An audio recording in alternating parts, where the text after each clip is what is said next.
Good morning. Good morning. Welcome to another edition of Friday morning's Reckless Effing Morning Show. If you're like me, it's filled with whiskey. You keep it in a dark cup so nobody can see what it is at what time of the day. Then again, anyone who watched me on a Monday night knows I got no shame in firing down 8 heaters in an hour-long program anyways, especially when I'm fired up. And, well, I'm a little fired up. Before we get into the news, Cozzy, good morning. Happy Friday. Reckless Friday as usual. Before we get into the breaking news, how was your week? How are you doing? All good, mate. Yeah. No, it's been fine. I'm back in work, family's Yep. gone home. So it's been kind of, settling back into the swing of things. And then just when you thought you're gonna have a nice easy Friday, Liverpool and other things like to throw a spanner in the works, don't they go? Yeah, it was a spanner in the works. I got up early this morning, getting out of town for the night with the wifey tonight. We got a holiday party for work and Nice. it's at a nice place. Actually, they do a nice thing. It's like at a catered meal and everything. And it'll be a good time. Nice. Give out a lot of cool prizes. So we said, it's an hour plus away. Let's get a hotel so we can enjoy ourselves. So I got up extra early. Anyone who's read the YouTube clip saw I set a whole agenda for today, and then Twitter decided to take a big, hot, steaming dump on my agenda because you don't have breaking news and then not touch on it. Not that this is a news show by any means. It's just two idiots talking to each other like they were in a pub. And speaking of that, if you are an idiot at home or in a pub or at work, and you want to chat with us, go ahead, drop your comments in. We'll bring them up while you're at it. If you're watching us on YouTube, can you give the stream a like right now? I'd love to see all those increase. I know there's 4 or 5 of you out there, so give it a like, share it maybe, see if we can't get some more folks into this conversation this morning, because I got a feeling it's going to be an irritable one. Cozzy, I can tell you're already at a little DEFCON 7.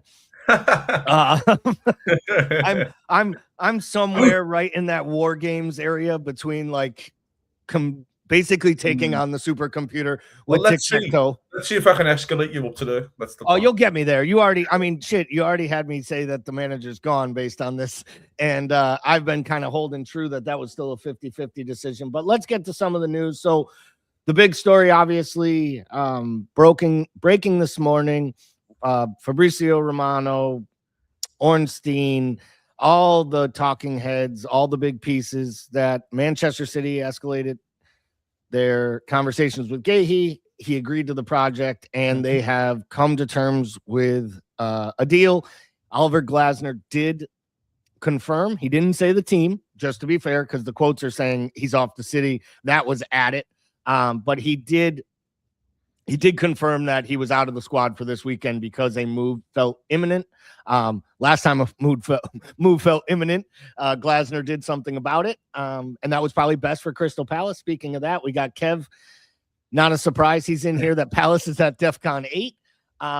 They have lost their captain and their manager in the same day. But then again, if he had left for Liverpool on September 1st, they probably would have lost their manager that day too. Let's stay off the summer for now. We'll get back to that, I'm sure, in this conversation. Let's start here in January, Cozzy. Yesterday, reports were Guehi was still in between all the options, leaning towards Liverpool if it was the summer, but would consider Arsenal, would consider City, but City were going to push it forward. When you heard those reports yesterday, did that make you think there was a chance that Liverpool would engage, they would push this forward? We heard the reports they were doing nothing, but it also felt very much like we're not going to tell everyone we're going all out to sign a center back and then they double the fee on us type of a marketing ploy in the media. So what exactly was it? When you heard that yesterday, did you think there was a chance they'd get involved? Did you believe he was going to City? Did you think he'd end up going in the summer? Because all along, I kind of felt like he might hold out for the money in the summer. Sounds like he might be getting the money now, and he gets a chance to win things in the next 6 months, which is also pretty nice for the player. I mean, listen, did I think Liverpool get involved? No. If you actually believe what the journalists are saying, for once, just go along on this magical merry-go-round. Where the journalists are like, we're not going to pay money for Marc Guehi. So maybe that's just the truth. And they weren't planning on paying money for Marc Guehi. Maybe that's the truth. I would count that as to being extremely naive. I would think it's verging on a disgrace. But if you don't sign a centre half in January, we can get to the bigger stories of why I think that is. But going on back to the player, the rumours is the player's on 200 grand a week. That doesn't feel actually like it's coming out right now. It's on 300 grand a week. grand a week. Well, we'll see. 300, and that's the 5 million difference. And he's getting the agent fees and the sign-on bonus that City promised him for the summer. City did what we asked them to do. They moved it forward and they matched their summer offer and they gave Palace a little 20 million sweetener. It's brilliant business, in my opinion, by City. But Gal, this is my point, though, mate. Sometimes you get caught with your hand in the cookie jar and you've got to pay the piper. Liverpool got caught out in the summer. It doesn't matter whose fault it was, right? You went in too late, I think, but that's just me. You got caught. This deal could have been done on September the 15th, September the 30th, October. And it might not have been 300 grand a week. But if it is 300 grand a week again, but this is all rumours right now. We don't really know. But going back to it, it's 20 million quid. And I listen, it is what it is. Kind of thing, you know what I mean? He's a great centre half. We already know it. He's going to City. I just like how City do business. We need a centre half. Who'd you like? He's good. We'll sign him then. And whether you sit there and talk about money and all this, before January last year with City, they weren't signing players. People forget that they were making money in the summer windows. They were actually making money. But then they got to the stage and fucking hell, we need 5 players, and just went out and signed them. And there's no big hoo-ha. There's no like, oh my God. No, we just need him. Okay, we'll sign him there. We just need Semenyo. So we'll just sign Semenyo. And I mean, to be fair to that concept, and you're right, but to be fair to that concept, we've always said when you spend money at Liverpool, there is a world of being a little bit more cautious with it because we can't swing and miss the way they've swung and missed. And let's be honest, they spent 70 million on Marmoush and they're literally thinking about loaning him out this summer. He may be gone already. And that's what I love about Pep, to be honest. He gives a player a little run, then he buries them, then he brings them back. I mean, look at Grealish. Grealish was out for a year and a half. Then last year, he was one of their most influential players. And then in the summer, they were like, yeah, we're better off without you. We're going to move on. Well, Gal, my biggest argument there with that, and I get what you're saying in terms of the fees and the swing and the this, but I'm just talking about the amount of players. Oh, no. I mean, they buy the players when they need them.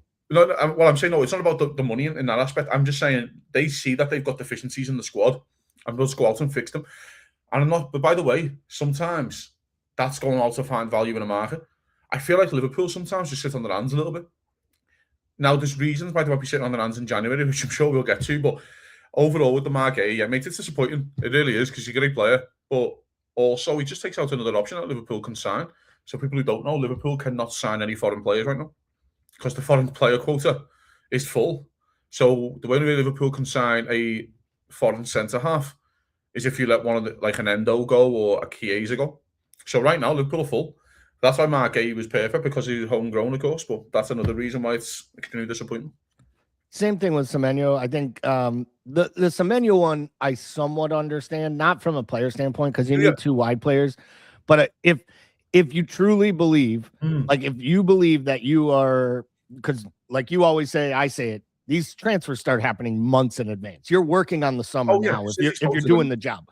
So if Liverpool believe they have a shot to get a Bradley Barcola in the summer, or they have a shot to sign Rodrigo from Real Madrid, which I think decreases considerably as soon as Xabi Alonso's gone, because by all accounts, Rodrigo is one of the players that had kind of fallen out of favor with Alonso. He may see himself as still having a shot there now and may want to stay. Yep. But I get that argument, Gal, what you're saying in terms of Semenyo, and I can go along with that. But there is none with Guehi. This is not like a nice cherry on a cake. This is a must need. This is like there's a hole in the Hoover Dam need. Like we need a centre half. If Liverpool are going to be serious about finishing in the top 4 and challenging for the Champions League, Liverpool need a centre half. And I would think it's extremely naive. Again, I would verge on negligence from the board. I actually don't think it's the ownership. I actually think it's the board. Now, what I've said before, and I'll say it every single week before people realise, the World Cup is happening in the summer.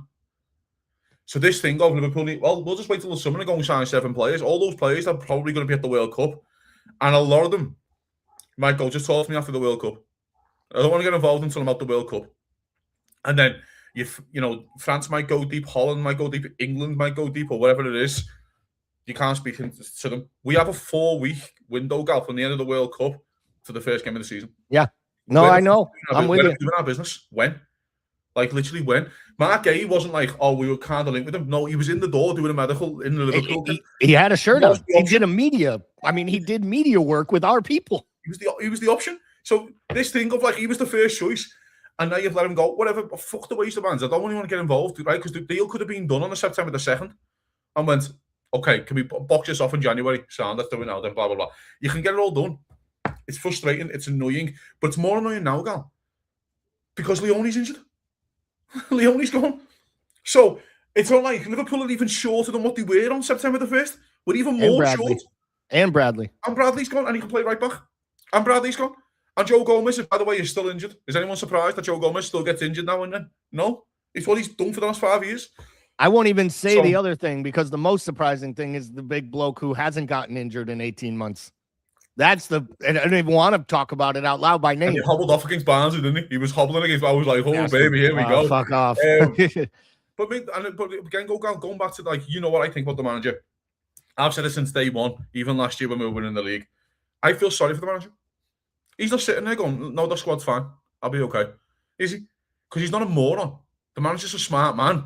He knows that he needs a centre half. He knows what we can do with the right back. He'd love a winger, but. So I actually feel sorry for the midfielder, head coach. Well, his title's head coach. Coach. No, and he gets asked the questions as if he's the manager, and I think we saw that, right? We kind of saw that from Amorim, and that was his final kind of like salo at Manchester United. Was basically like, I came here, I am the head coach, I want to be the manager. I always wanted the manager, but my role is head coach, and that was basically taking a shot at Wilcox. So.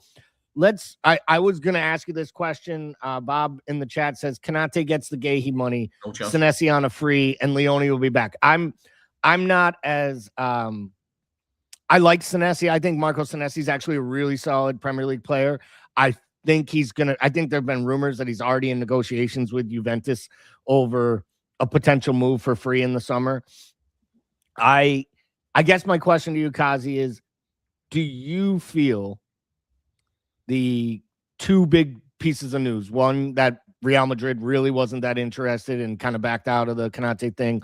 I know there's been the talk that Konate's camp and Liverpool haven't made progress on the contract. Mm-hmm. Do you think there's a world now where they invest in Konate, not upwards of the full Guehi money, but that they get Konate locked down to a contract second half of this season? Not as much as a fallback, but they've been trying to sign the player, so clearly they want it to keep him in the fold. I think the plan was you sign Guehi, and you have, if you can re-sign Konate, you have 3 really good center backs for 2 years, and you have a guy who can slot in at the left side. You also have 3 quality center backs if you hire a coach that may be interested in playing a back 3. I know it's not the Liverpool way. I was going to ask you about that later. We'll get to it later. Let's stay on Konate here. Do you see a world where Konate re-signs at this point at the club? They use a little bit of the resources maybe they had earmarked in the budget, and then they reshift to a different third center back, whether it's the Ordonez kid, whether it's a Paul Van Heck at Brighton, maybe they go all in on a Bastoni in the summer, and that's their big signing, and they don't go after a Barcola. Like, Guehi's out the door now. That door is closed. Where do we go from here with the resources we have and what's out there? I don't think Konate signs a deal at Liverpool. I actually feel like he might be the Marquinhos replacement to PSG. Yeah. Captain, country. Marquinhos, 32, I think he's going to be this year, 33. Look, you know what I mean? I just think that seems like, and by the way, he can go and get paid a lot more money than what Liverpool are offering, and he can go and play for the biggest club in France. Right, because they also have the kid they signed from Germany that we were linked to that's pretty good. And then they also have the kid they signed from Bournemouth, Zarbani, right? Yeah. Who's had a rough start, but is starting to play better. But that happens when you leave Bournemouth and go to a big club like PSG. Dean Huijsen is the same at Real Madrid. Same thing. Like so. Yep. But yeah, so I don't think Konate signs. And for this conversation, gents, and I keep saying it, if you're going to talk to players now, let's just say Liverpool linked with Rodrigo, or linked to those type of Bastoni. The question is, the question is if I'm the agent, who's the manager in 18 months? Well, so it's funny you said that was where I was going. I've been saying this for a while, haven't I? Like, it's a good, and it is a good, I think it is a good segue here, because someone in the chat mentioned, I think it was Bob earlier. Where's the comment? Somewhere in here, that Indy. I love that we've gotten to the point where we're quoting Indy on programs. But I mean, Indy it was the summer of Indy, and he hasn't been far off along here. He did basically yesterday say that there was real concern about signings based on the coaching scenario, that Arne was basically, I think Indy actually reported that he has to win the Champions League to keep his job at this point. Basically been told that. I don't buy that, but I do think the change in his press conferences, from talking about the depth of the squad to the things I need, it was pretty telling after Barnsley when he said, we all know we need players here. We have 11 matches in September, and I have 6 defenders and 2 play left back. Basically, that's as nice of a way to say, stop asking me effing questions about transfers. I know we're short on defenders, but this is where I'm at. And that's a different message than November, when he was talking about loving the squad and everyone was on the same page and we all are pulling in the right direction. It does feel to me, and I said it to you in Discord this morning to the rest of the group, it does feel to me like Liverpool have cast their die, that they are parting ways with this man at the end of the season, regardless of what happens. And his job right now, for his own professional acumen, for his CV, for his next job opportunity, his job is to find a way with what he has to get them into the Champions League. And it feels a lot like the year we left Jurgen short and we went and got Kabak and Davies, and then they figured out how to cobble it together with midfielders, and then eventually it was Nat Phillips and Reece Williams finishing the year, right, getting us into Champions League. Yep. That being said, if you remember that, when you fast forward to that summer, out of nowhere, they signed Konate on the first day of the transfer window because that was the guy they wanted, and they couldn't get him in January. I'm not saying that's what they're going to do here, or there's a big grand plan, but we have seen this play out in the past. Yeah, I mean, but there's a part of that goal, and again, I take all that on board in terms of the manager and things. And again, I feel sorry for him. I really do. Like, as much as I don't think that I think the club have kind of made a decision myself. I've thought about this for a while, no matter what you do, basically. It's frustrating because I still fancied winning the Champions League. I don't know about you. I thought it'd be quite nice to win the Champions League. I would be happy to win the FA Cup, and I'm not even sure that you're going to be able to go strong against Brighton if you need that match against Qarabağ at this point. Yeah, and again, everyone knew in the summer, like, Liverpool can spend all this money, but we all felt like we were short in certain positions. We were short of centre-half, clearly, because they tried to sign Marc, so they felt like we were short of centre-half. And then there's an argument where the right-back conversation, which I've had for months with people and verging on years now with Conor Bradley, I still think Liverpool are desperate for a right-back, like horrifically desperate for a right-back. And if I'm getting to that stage, are Liverpool right now in the position they are in with the manager, the way they're playing footy and things like that, are they an attractive option right now to sign for? Well, that speaks to the comment here by looking at the avatar, one of Matush's 100 different YouTube accounts. Okay. How many managers can you look at right now and say they will be there in 18 to 24 months? The manager carousel is so volatile that I don't necessarily find that as compelling. I don't find that as compelling of a reason if you actually think the question was about 18 to 24 months. I think if you ask a player signing in January, if you know the manager is going to still be there on July 1st and they can't give you a straight answer, I think that speaks to why Liverpool is less compelling than it was a year ago when he was the toast of the town and it looked like we were going to have a decade-long run with the new guy who won a title in his first season and picked up where Jurgen left off. I do think the importance of knowing when you're signing a 5.5-year contract, I think you want to have an idea of what that looks like. And I think Guehi knew in the summertime that he wanted to be there. It was a dream move, but dreams change and money also changes things. I think opportunity, we always say, right? Opportunity is acting at the right time. We missed our window to sign Marc Guehi as a guarantee, and then we rolled the dice, we gambled, and we lost. Yeah, and that's exactly it. Yeah, but by the way, it doesn't mean it all roads to end at Marc Guehi. That's not how football works. The football is granular. It still moves on, and Liverpool still need a centre half, whether it's Marc Guehi or not, and whether we like it or not. We still need football players. So the club can sit there and lick the wounds all they like, but they probably knew this was coming. They definitely knew this was coming. So you have 14 days left to give yourself and your manager the best chance at winning the 2 trophies and finishing in the Champions League. I mentioned City before about the signings that they brought in last season, and whether you rate them or not is whatever. I don't care. They were sitting like 5th or 6th in the league on a horrific run. I think they went like 10 games out to win City last year. Oh, it looked like, everybody was talking about how Guardiola was going to resign. So they get to January. They go, fuck me, our Champions League positions on the line here. We best sign some footy players. They sign some footy players and finish third and go, well, it's going to cost us more to be out the Champions League. I think Slot said this today in his press conference, like, it really cost us 2-3 years ago being out the Champions League. Hey, lads, guess what? You're doing the same thing again. You're taking a chance again. Instead of just going, you know what? If we go and get a centre half and a winger, it really guarantees or really boosts our chances of finishing in the Champions League. Guess what, lads? You're doing the same thing again. Hello, have you learned your lesson yet? Like, is this for real? It feels like I'm living on the Truman Show and people are just watching us. This is ridiculous. You're doing the same shit again. The manager just mentioned it 2-3 years ago, really affected us being out the Champions League. Okay. So, you think we have enough right now with Kanate and Gomez as your second and third choice centre-halves? No? Don't worry, you got Gravenberch.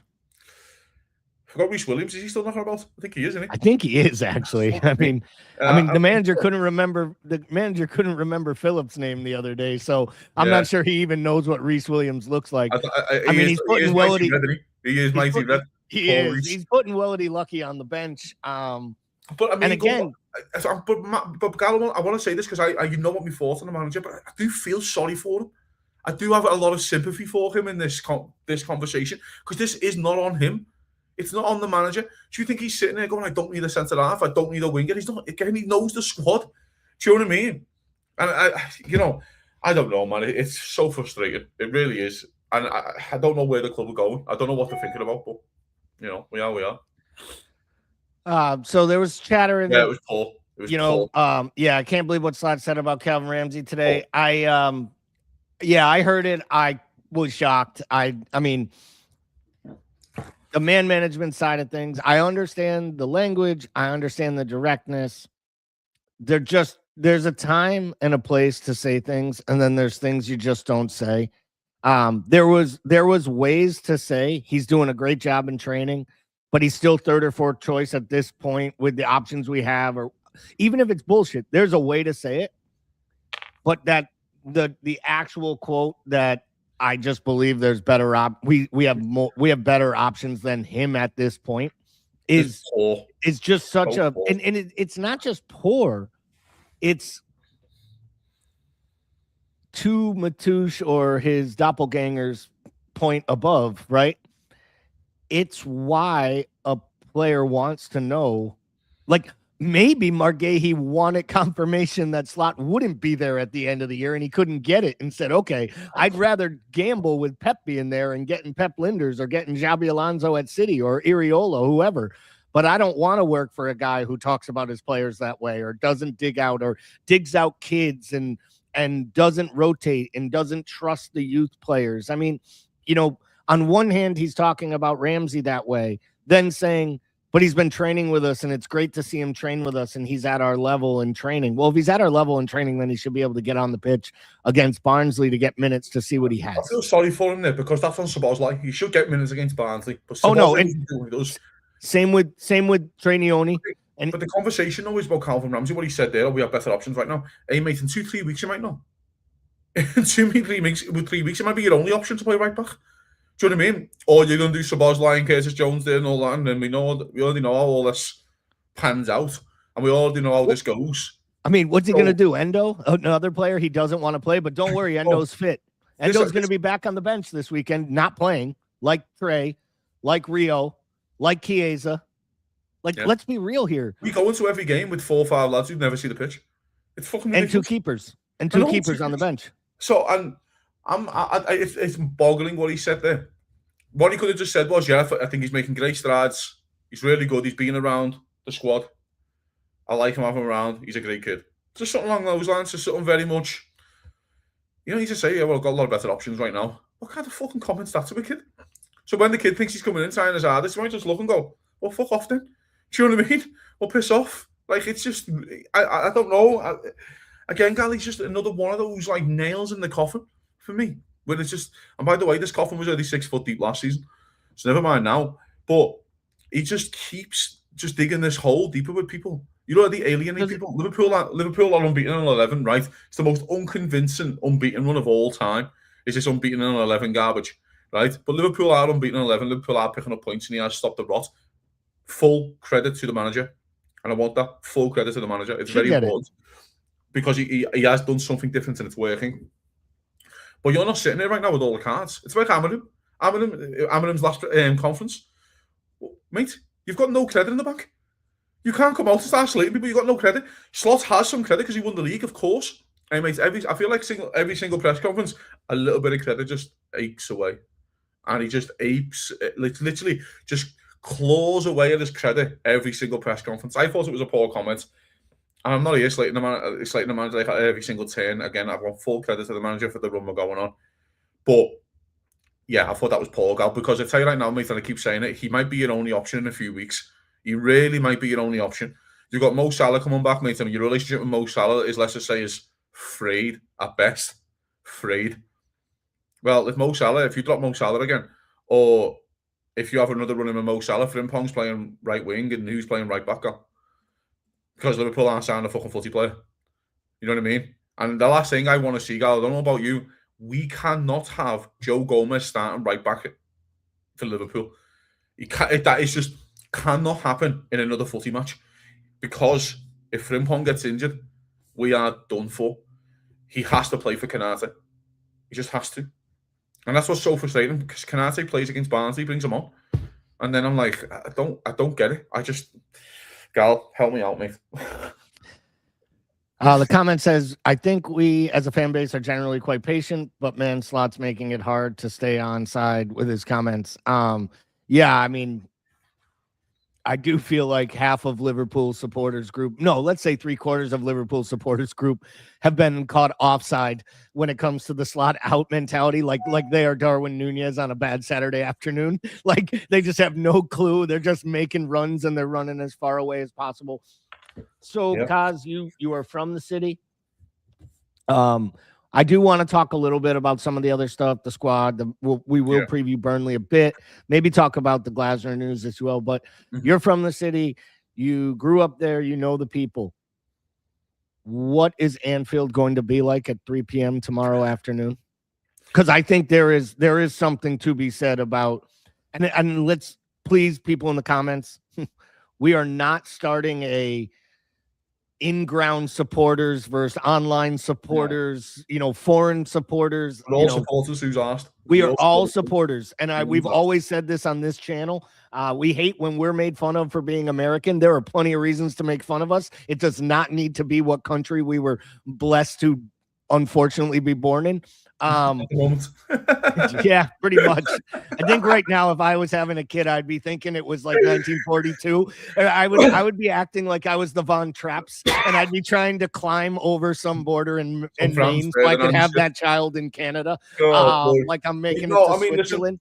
Listen, I know what you're saying, Gal, in terms of like I think this would be a turning point. I'm not saying the crowd are going. That's never going to happen. They're not going to boo the player, nothing like that. They shouldn't boo the players, but what will the attitude be like? Say it's 0-0 on 40. Oh, there's going to be anger, mate. There's going to be.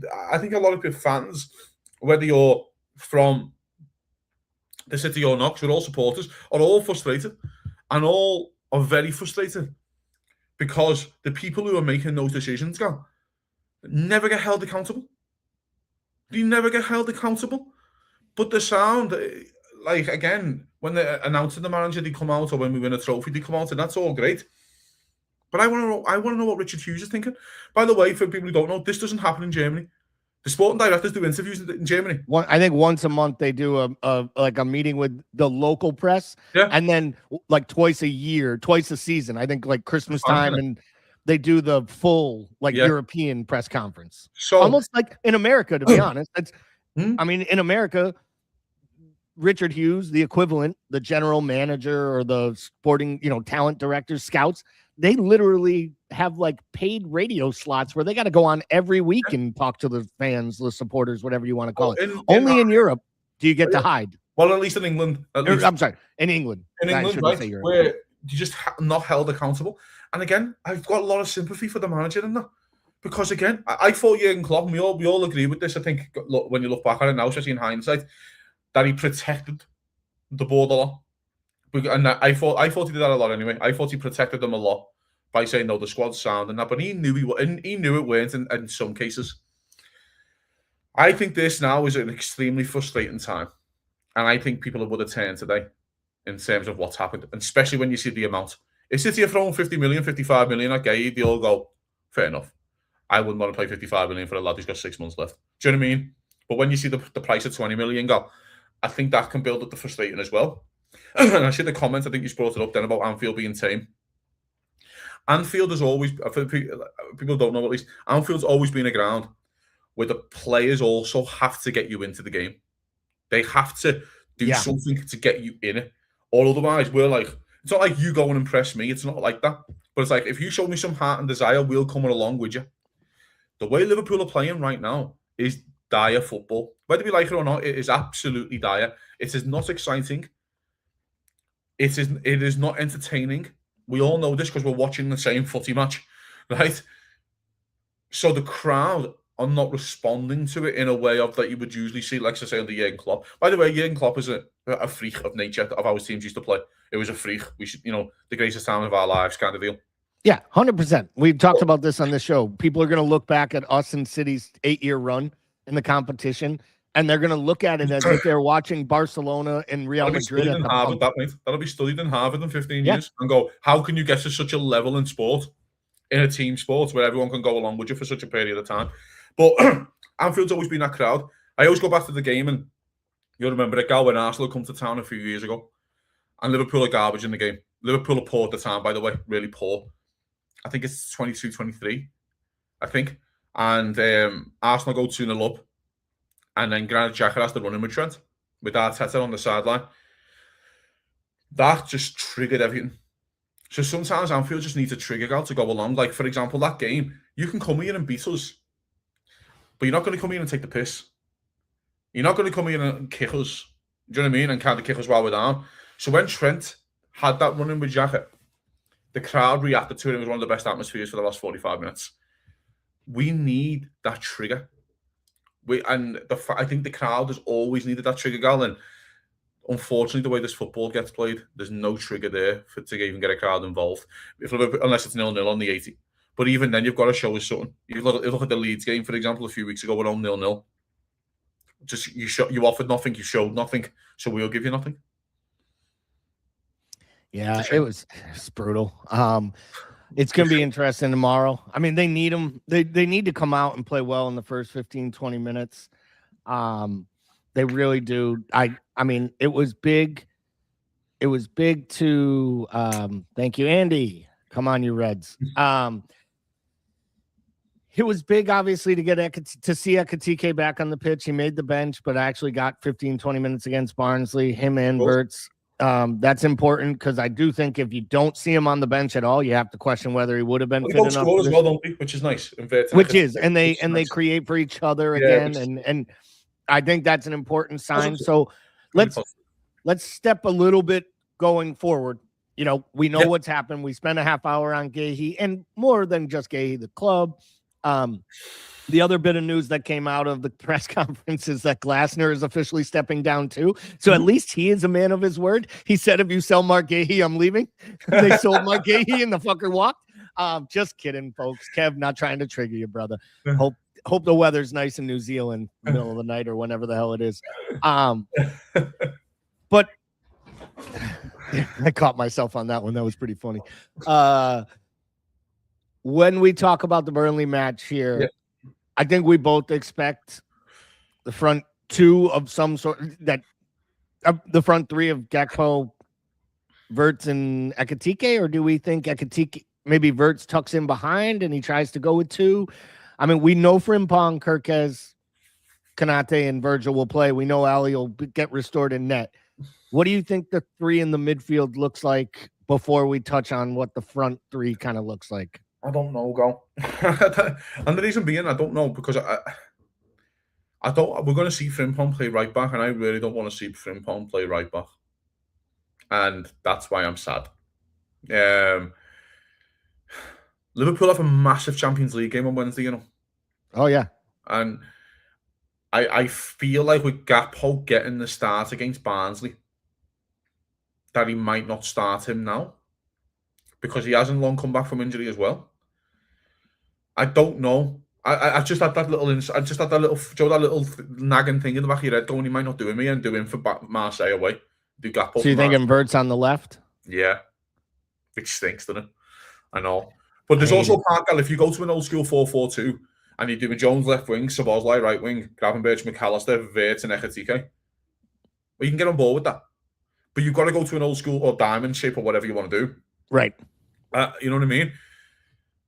I don't know if you'll do it, but there's also a part in this game, Gal. The manager should know this, clearly. You're going to have 75% of the ball, 80% of the ball. How many hard runners do you need in a team? You know what I mean? Like, how many?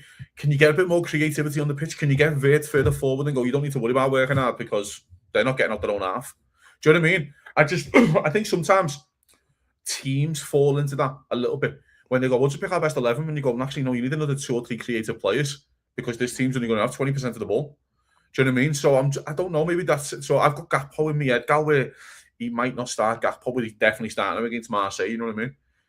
Yeah, I think if Chiesa had given you anything against Barnsley that even gave you a shot of hope, I think maybe he might have gotten a start on the right, but I mean, it was so poor. And I've been a Chiesa supporter, and I do think at times he's been overly criticized by the manager, and I think he's been overly built up by the fantasized by the supporters. But there's also, and I agree with that, Gal, but there's a part of, I think, with the supporters, you just want to see the kid given a chance. That's all it was. I just don't think it was like he's unbelievable footy player. Isn't it funny how now that he's gotten a few chances, a little, and I know it's so much less, but he got some chances, both substitute on the wing and starting roles. I do think when you see that, though, it makes you do realize, like, I see where I can see the supporters starting to turn. Some of the free Chiesa is turning into, I still love Chiesa, but maybe we should free him back to Italy so he can go on loan and play more. Well, Gal, my Chiesa thing's always been, he's not a winger. There's he no plays way for the middle. Wing in the Prem. But when he's getting his chances, he's starting on the wing, which I feel sorry for him a little bit there in that aspect. But my other thing with Chiesa, I just don't think he's very good, which is fine. By the way, loads of players are not very good to play for Liverpool. But so he's not an option. My argument is here, Gal, I think this is what he might do. Okay? I might sound like an idiot here, Gal. Won't be the first time. Szoboszlai might go right back and he might do Frimpong right wing. And he'll do the midfield three, what you think it is, Jones, McAllister, Gravenberch, Frimpong right wing, Ekitike and Wirtz or Gakpo. Because if he does Gakpo or Wirtz, let's say, it gives him a sub. Right now, if he does what I've just said there with the 4-man midfield, Frimpong playing right back and then 2 up front, you've still got your Gakpo sub, but it's less interchangeable, playing the 4-4-2. I've got a feeling he might do Szoboszlai right back, and Frimpong and not on the right wing. It was a talking point Monday night. I think it might have been. I think it was Timuchin that recommended it. Bickler agreed, actually, that he thought, especially against Burnley, he wanted to continue to see him out there. I kind of lent more on I think he'll end up doing Frimpong at right back because ultimately he's going to spend 70% of the time in the opponent's half anyways. Yep. But to your point, if you're playing Szoboszlai at right back, Frimpong is the one causing the defender all the fits. He's the one creating the width and making the crosses, and Szoboszlai can kind of invert into the midfield there. he's going to be in the attacking, almost in the attacking third, even as a right back. So maybe it's right. What did you take today from the press conference? The manager talked about how he knows his midfielders love, almost all of his midfielders prefer the ball to their feet and they like to drop back, but that they need to continue, and they talk often about them making more runs into the box, something me and you have talked about for a couple years, that we'd like to see a midfielder or two making more runs and scoring goals in the box, especially with Ekitike, who does not stay in the box. Is he talking to Szoboszlai there? Is he talking to Jones? Who is he calling out there? McAllister, even. McAllister got a few goals last season for us. The only one who does is Gravenberch, the one that they asked that they're probably like, maybe you should stay back a bit. So I find it a bit bizarre though, Gal, where I think our four midfielders in Szoboszlai, Gravenberch, Jones, and McAllister are 4 number 8s. I find it a bit bizarre not one of them want to get in the box more. Do you know what I mean? Like, well, surely especially Jones. Especially Jones, because that to me was what he did so well. And I wonder if maybe with the handbrake being put on that we've seen, that Jones was told, we don't want you making these runs to give us more stability. But then you can't sit in the press conference and talk about midfielders not making runs. The message this man is sending is very, very confusing. And if supporters and idiots like me in Western Massachusetts are confused, what are world-class athletes that last year were on top of the world, partying in Ibiza in 4 months from now with a league title already won, and now are literally thinking to themselves, they're probably going to go into that last match of the year against Wolves needing some form of a result. They'll be lucky if they have destiny in their own hands, to be honest. I don't know, Gal. I know what you're saying about the players running in the box. I get all this. I just think sometimes when you look at someone and you get a vibe with the club, and by the way, this is all football clubs, not just Liverpool, something feels like the end, like the writing is just on the wall. Do you know what I mean? I feel like, so with our midfielders, I don't think they want to play this way, the way we're playing right now. But he's had to do it. And again, I'll give him credit for that. My point is here, mate, with our midfielders, like Szoboszlai, McAllister, the one is the confusing me, Gal. I know he's been poor of form. He said he's been great, by the way, and he said things have happened behind the scenes, which is something else that's been kind of swept under the carpet in the last few weeks, what McAllister said there. But if you look at his goal against Everton last year in the derby, when he crashes the box, he wins the header and scores, and away at Goodison Park, by the way. I think we're missing that player. If you look at McAllister last year, he gets about 6 or 8 goals, I think. You know what I mean? Like, he gets a few for us. But now we look like midfielders who can't score. I don't know how many Szoboszlai's had this season that hasn't been a set piece. At least, I know he scored against Arsenal things, I'm not sure. I don't know how many Gravenberch had 1 last week against Wolves, didn't he? He got 1. Yeah, I think Gravenberch has got 2 goals, and I think McAllister has 2 goals. Jones hasn't scored in a year and a half. If I'm playing for Liverpool in midfield, and I walk off in a season and go, I got 3 goals, at Liverpool Football Club and you have 70% of the ball most games, is that good enough? I know, listen, we had trade-offs with the Henderson, Mane, everyone talks about that midfield, Henderson, Wijnaldum, Fabinho, Camille in the midfield and all that. Henderson would walk off with 3 or 4 goals, and Wijnaldum was always good for 3 or 4. I always felt 3 or 4 or 5 goals a season as well. Do you think, I'll ask you a question, those 4 midfielders I just named, do you think they'll get 5 league goals this season between them? Will they get more than 10? Yeah. 4 lads who play midfield for Liverpool, we have 70% of the ball. Do you think they'll get, those 4 lads, 10 league goals this season between them? That's poor, isn't it? Really, I mean, it surely is when you're already down, when you're hurting for goals. The biggest thing is, though, I want to get back to, I just seen Szoboszlai hit an absolute fucking rocket from 30 yards out against Barnsley. Hey, man, you're in that position so much against low blocks. Any chance you want to take a punt? Any chance you want to take a chance? Literally, like, have a go. Do you know what I mean? Like, it's okay to shoot from 25, 30 yards. I know you've got it in the locker, and that's where Szoboszlai frustrates me. Do you know what I mean? Like, if Steven Gerrard picks up the ball from 25 yards out, mate, he's fucking hitting it because he goes, all these lads around me are crap, and I'm going to take charge of this and take control. I just look at that. I've seen McAllister bend one in last year against Fulham and Spurs and that from 35 yards. But they never hit the target. Like, this season, I just feel like they can't hit the target. I don't think he has. I think I disagree with that, Scotty, slightly, mate. I just don't think he has. in terms of he doesn't hit the target. Well, they constantly get their shots blocked, it feels like, and then they use these excuses. It's a bad shot. Well, that's 5 yards out, professional footy player. Doesn't matter how many men are in front of you, you can find space.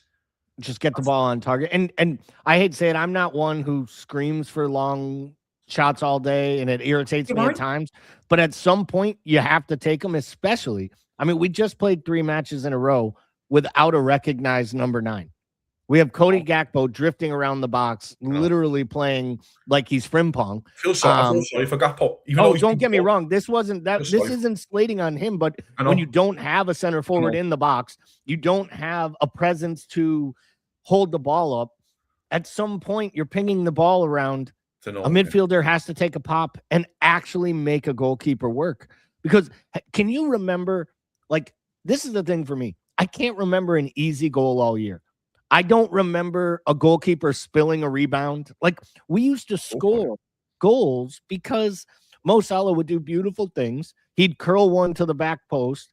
The keeper would have to make a sprawling save, and, Gakpo would tap it in. I mean, God rest his soul. Jota would be in the right spot. Yeah. And I can't recall the last time I've seen it. Hell, we get on 3-on-1s, and guys take the wrong shots. Like, they go to the easier side for the keeper so that they don't shoot towards the direction that the other Liverpool players are coming. Like, it's almost as if they're as confused as we are to what a Liverpool goal looks like. Yeah. It's in that argument, I get that. I think it's more, there's been a mentality issue a little bit in terms of how, they're running. And Liverpool have been short of options, and I can get that as well. I can go along with that. I can only think of like maybe 2 goals this season where it's kind of like deflected in for us. I remember the Verts one last, your own goal technically and things. I can't remember. Right against Sunderland. Yeah. So what I'm getting at is to win the lottery, you've got to take a chance. You've got to buy a ticket to win the lottery. Sometimes you have to have a shot, and it might deflect in. If you've got a low block, I might just deflect off a defender and go in. I always remember those Liverpool City games with Guardiola and Pep. It felt like City will just chase you from 25 yards. It'll let Joe Matip and go in. Like, that's what happened for like 3 years on the bounce. And it's like, well, they took a chance, didn't they? They took a chance. I remember when we did it against Man United with Shaqiri. He comes on and scores 2 deflected goals, and we win 3-1. It's a great time. So I just don't think we take enough chances, Gal. I just don't think we have a shot enough. I don't think I know we don't work the keeper enough in games. We know we near. Well, we went a whole entire match without putting a shot on target. Exactly, and everyone. By the way, everyone's walked out of the Emirates. That frustrated me a little bit, but everyone walked out of the Emirates going, "You're unbelievable there." We're unbelievable. We did a job. We needed a point. The point was a good point. The performance was trash. I just think to say that we're the better side and things like that when we barely created a chance, I can't get on board with that. I just think it's 2 bad sides playing against each other at that one time. But yeah, I mean, with Liverpool, we're playing Burnley at home. Liverpool got 75% of the ball. Liverpool should be walking off the pitch with 25 shots, and 12 should be on target. That's my opinion.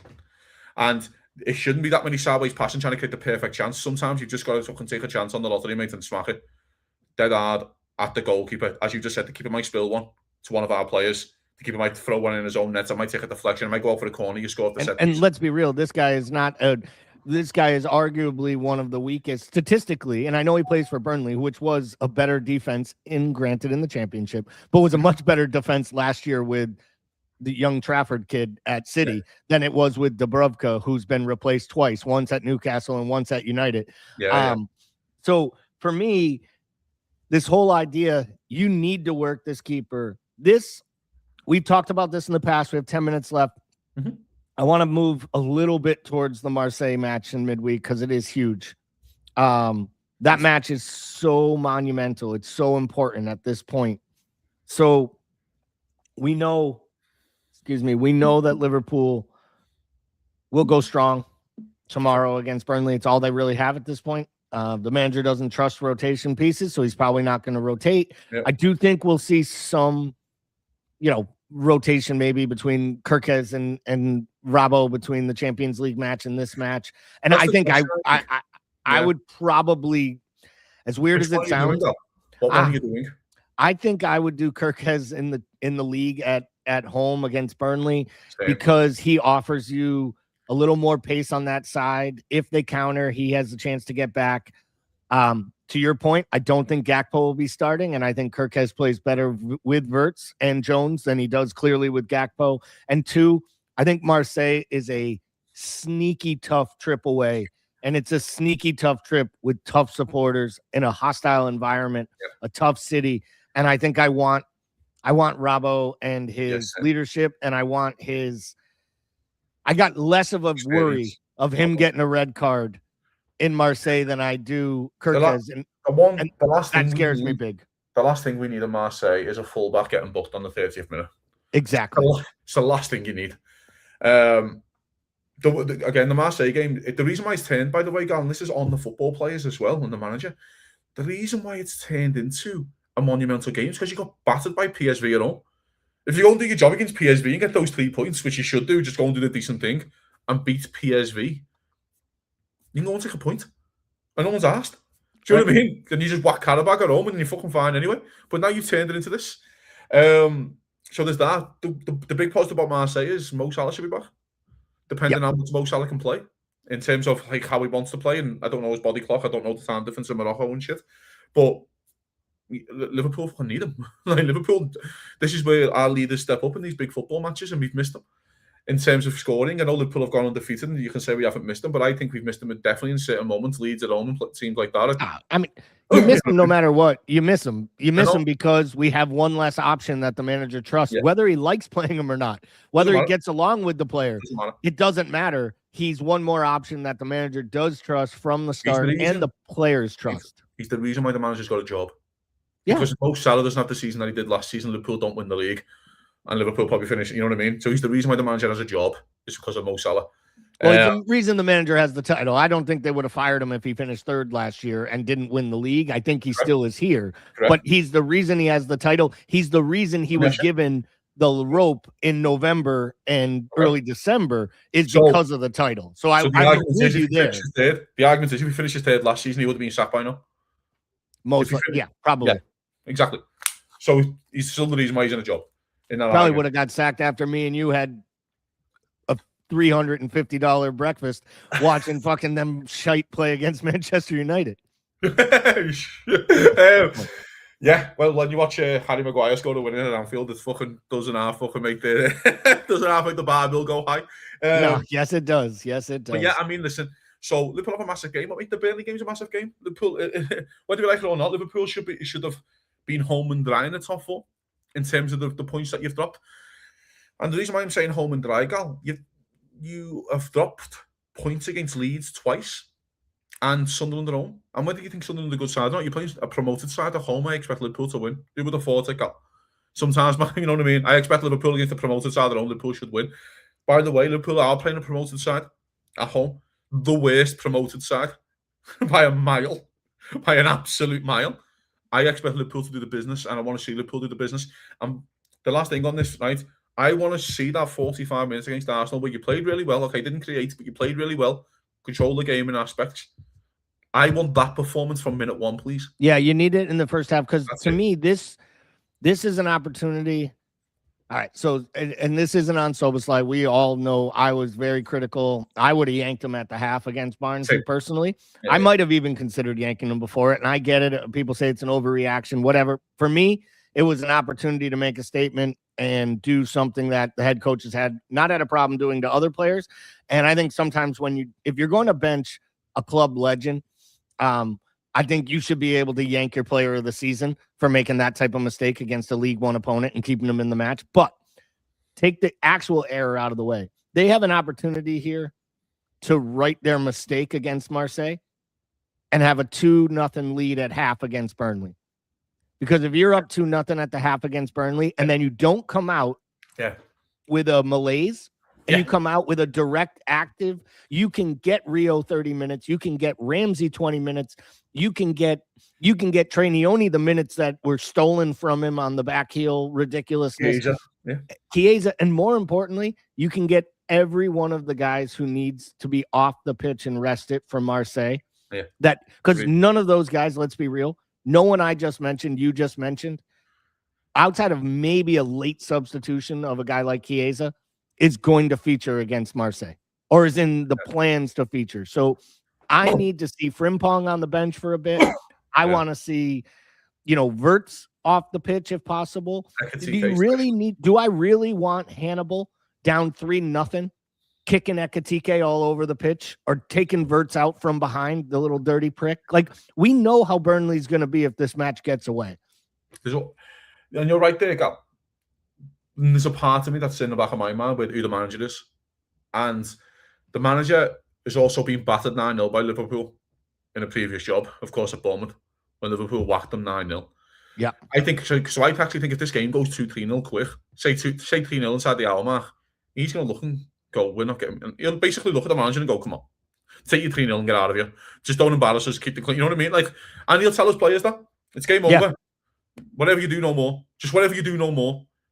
And then Liverpool can play within themselves for 20 minutes. One thing we haven't had all season. That's why I was so angry at Szoboszlai. So angry at that man for what he did. But by the way, and this is what I keep saying, he's lucky because he had some credit in the bank based on this season.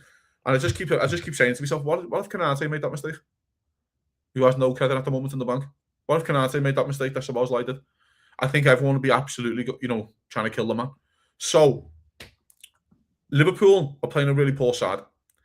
I think they're the second worst side in the league. I don't think anyone's worse than West Ham. I'm sorry. I can't bring myself to say someone's worse than West Ham, Gally. I really can't.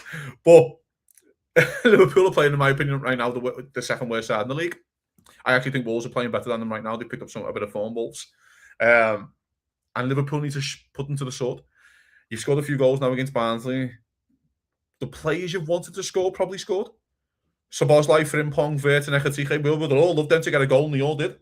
So let's bounce onto it now. Let's see some positives and let's go out and fucking put them to the sword. And as you just said, it'd be lovely if we can just not play a full 90-minute match. Please. Just please don't be in the match. Kill the match with 20 to go. Please. Yeah, I literally want this match to be the type of match where the fourth official in the second half puts up a 2, and literally the 2 is basically, and they point it right at Scott Parker. It looks like match fixing if I don't put 0. They turn it right to Scott Parker almost to be like, you owe us one for this, brother. Like, we know you don't want to be here. The supporters don't want to be here. Yeah. Like, nobody needs an extra 10 minutes of this crap. Cold, it's wet. Yeah, it's wet in January. People just want to get back to the Glenbrook and get a goddamn pint. Like, can we just fuck this? Games. They're the best games. All right, quick one. We talked about what we want to see. We talked about what would be great to see. I get prepared for a shit show, but hope for a breezy 3-0. So, Cozzy, which side are you? Shit show or 3-0? No, I think we'll win comfortably. I think we'll win 3-0.